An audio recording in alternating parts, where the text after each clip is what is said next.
भैया जाओ जाओ। আসসালামু আলাইকুম ওয়া রাহমাতুল্লাহি ওয়া বারাকাতুহু। গত 26 তারিখে মামিরে যেই সুজন ভাই অ্যাক্সিডেন্ট করেছে, আমি এগুলোর আপডেট দিয়েছিলাম, আপনারা জানেন। সেই সুজন ভাইকে রিসিভ করার জন্য ঢাকা এয়ারপোর্টে আসছি। ইনশাল্লাহ আমি সব আপডেট দেওয়ার চেষ্টা করব, সাথে থাকেন।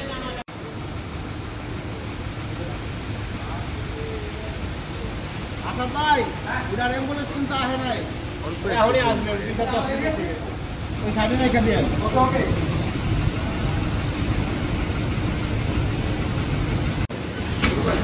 भैया जाओ जाओ।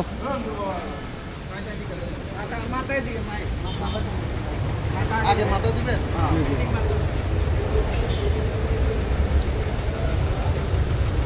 जाओ সামনে টানছে। এটা এক মিনিট ভাই, একটা মিনিট।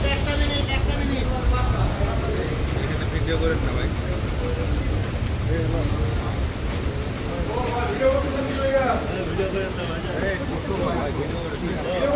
বাহরাইন প্রবাসী সুজন ভাইকে আমরা রিসিভ করলাম।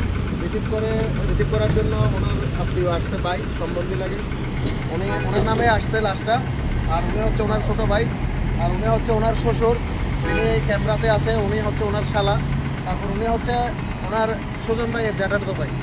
আমরা এখন এই যে প্রবাস কল্যাণ মন্ত্রণালয়ের যেই প্রবাস ডেস্কটা আছে, ওখান থেকে সম্পূর্ণ কাগজপত্র রেডি করে দাফন কাফনের জন্য যে খরচটা দেওয়া হয় 35,000 টাকা, ওই টাকাটা নিয়েছি, একটা চেক নিয়েছি। নেওয়ার পরে এখন ওনারা চলে যাবে ওনার দেশের হোম ডিস্ট্রিক্টের, যেটা সিলেট কোথায় বলছিলেন যে মগলাবাজার, হ্যাঁ, দক্ষিণ শর্মা। ওখানে ওনার নিজ গ্রামে, নিজ কবরস্থানে, পারিবারিক কবরস্থানে ওনাকে দাফন করা হবে।